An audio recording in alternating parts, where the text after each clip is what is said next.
That's my good news. Punjab का एक छोटा सा गांव जहां संगीत की कोई औपचारिक परंपरा नहीं थी, वहां पैदा हुए हामिद, जिन्हें दुनिया अब सतिंदर सरताज के नाम से जानती है। बचपन से ही किताबों और कविताओं का शौक था उन्हें। स्कूल के दिनों में शिक्षक बनने का ख्वाब देखते थे, लेकिन किस्मत ने कुछ और ही लिखा था। 2006 में एक लोकल रेडियो स्टेशन पर कव्वाली गाकर उन्होंने पहली बार माइक थामा। बस एक लाइन गाई, जाइए सजना, और स्टूडियो में सन्नाटा छा गया। उस एक पंक्ति ने श्रोताओं के दिलों में जगह बना ली। रेडियो जॉकी ने तुरंत पहचान लिया कि यह आवाज कुछ खास है। सतिंदर सरताज बताते हैं कि गायकी उनके लिए कभी लक्ष्य नहीं थी। मैं तो सिर्फ अल्लाह की तारीफ में नज़्में पढ़ता था। धुरंधर जैसे गांव में रहकर सोचा भी नहीं था कि कभी स्टेज मिलेगा। लेकिन वह लाइन बदलने की जिंदगी रेडियो पर प्रसारण के बाद कॉल्स की बाढ़ आ गई। लोग बार बार वही लाइन सुनना चाहते थे। यहीं से शुरू हुई उनकी यात्रा। जाइए सजना कोई साधारण गीत नहीं, बल्कि एक भावना है। बिछड़ने का दर्द, प्रेम की उदासी जो हर दिल को छू जाती है।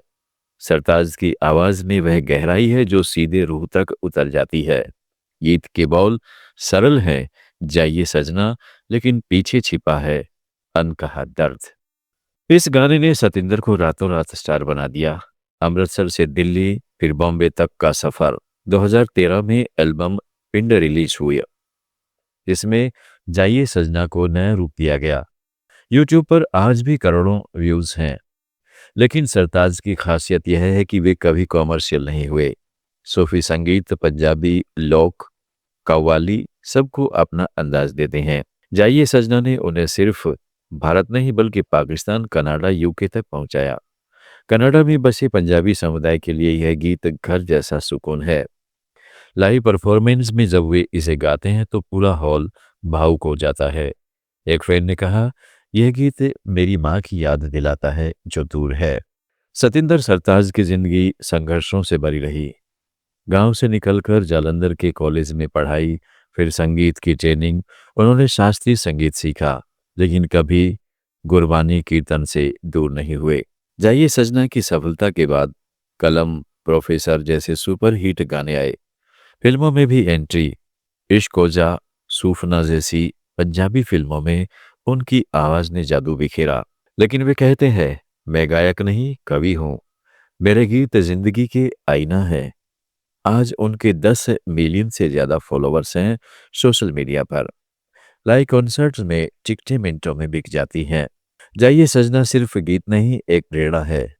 ये बताता है कि कभी कभी एक छोटी सी कोशिश बड़ी मंजिलें दिखा देती है। सतिंदर सरताज आज दुनिया भर में घूमते हैं, लेकिन धुरंधर को कभी नहीं भूले। वे कहते हैं, वह गांव मेरी जड़ें हैं, जहां की मिट्टी ने मुझे आवाज दी। इस गाने ने लाखों लोगों को जोड़ा, बिछड़े प्रेमियों से, दूर देशों में अकेले रहने वालों से। पंजाबी गीत को नई ऊंचाई दी। अगर आपने नहीं सुना तो आज ही सुने।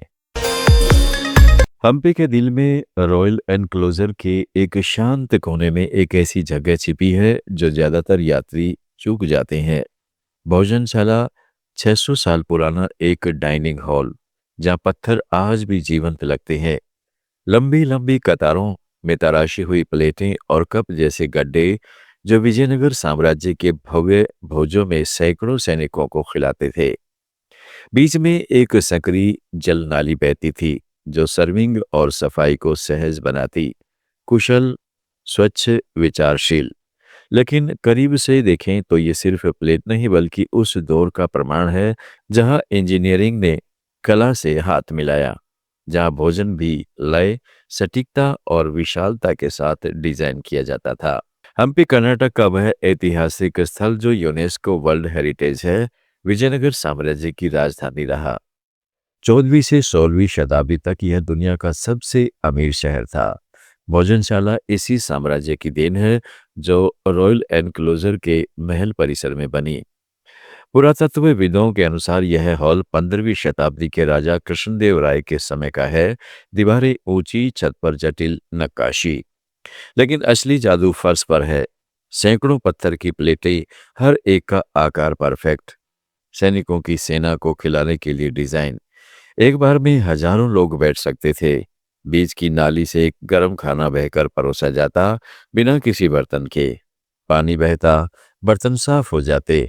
आजकल के फास्ट फूड चेन भी इससे सीख सकते हैं। यह सिर्फ डिजाइन नहीं, साम्राज्य की समृद्धि का प्रतीक है। विजयनगर के राजा व्यापार में सोने चांदी कमाते थे। मसाले, रत्न, कपड़े, दक्षिणी भारत का केंद्र। भोजों में चावल, दाल, सब्जी, मांसाहार सब कुछ प्रचुर। इतिहासकार कहते हैं कि भोजनशाला में राजा के मेहमानों को भी खिलाया जाता। पत्थर इतने चिकने कि खाना चिपकता ही नहीं। जलवायु के हिसाब से बनाई गई, गर्मी में ठंडक, सर्दी में गर्माहट। आर्किटेक्ट्स ने गुरुत्वाकर्षण का इस्तेमाल किया। ऊपर से पानी डालो, नीचे बह जाए, कोई वेस्टेज नहीं। पर्यावरण के प्रति जागरूकता जो आज के इंजीनियर्स को हैरान कर देती है। आज एमपी में लाखों पर्यटक आते हैं, विरूपाक्ष मंदिर, विट्ठल मंदिर देखते हैं, लेकिन भोजनशाला को नजरअंदाज कर देते हैं। ASI archaeological survey of India ने इसे संरक्षित किया है। हाल ही में डिजिटल रिकंस्ट्रक्शन किया गया, जहां वीआर से लोग उस दौर के भोज का अनुभव कर सकते हैं। एक पर्यटक ने कहा, यह देखकर लगता है प्राचीन भारत कितना एडवांस था। प्लास्टिक के बर्तनों से पहले पत्थर के डिशेज, लेकिन चुनौतियां हैं। मानसून में नाली भर जाती, रख रखाव की जरूरत। सरकार ने रेस्टोरेशन प्रोजेक्ट शुरू किया है। भोजनशाला हमें सिखाती है कि इतिहास सिर्फ महल मंदिर नहीं, रोजमर्रा की जिंदगी है। विजयनगर के इंजीनियर्स ने भोजन को कला बना दिया। सैनिक मजबूत रहे, सेना ताकतवर बने। यह सोच के पीछे आज जब हम फास्ट फूड ऑर्डर करते हैं तो सोचे 600 साल पहले भी वैसा ही सिस्टम था। हम भी घूमने जाएं तो इस कोने को न छोड़ें। पत्थर छुएं तो लगेगा ये जीवित है। दिल्ली की तंग गलियों में राम अवतार की कहानी लाखों मजदूरों की तरह है। सुबह 4 बजे उठते, 50-60 किलो मसाले लादते और दिन भर साइकिल चलाते। पसीना बहता, लेकिन कमाई मुश्किल से 500 से 600 रुपए। थकान इतनी कि शाम को परिवार के साथ समय ही न बचता। सिर्फ 2023 में इविक कंपनी ने इलेक्ट्रिक कार्गो बाइक्स लॉन्च की। राम अवतार को पहली बाइक मिली। अब 100 किलो तक लोड आसानी से। बैटरी से 80 किलोमीटर रेंज, स्पीड 25 किलोमीटर प्रति घंटा, कमाई दोगुनी। 1200 से 1500 रुपए रोज। वे कहते हैं, अब पैर दर्द नहीं करते, बच्चे के साथ खेलने का समय मिलता है। इबिक एक स्टार्टअप है जो सस्टेनेबल ट्रांसपोर्ट पर फोकस करता है। संस्थापक अंकित अग्रवाल बताते हैं, हमने देखा कि भारत में 1.5 करोड़ साइकिल वाले डिलीवर मैन है। पेट्रोल डीजल से प्रदूषण बढ़ रहा है। हमारी ई बाइक्स बैटरी से चलती है, जीरो एमिशन। 3 सालों में 5000 बाइक्स बटी। दिल्ली, मुंबई, बेंगलुरु जैसे शहरों में हर बाइक 4 से 5 साल चलेगी। सोलर चार्जिंग स्टेशन भी लगाए।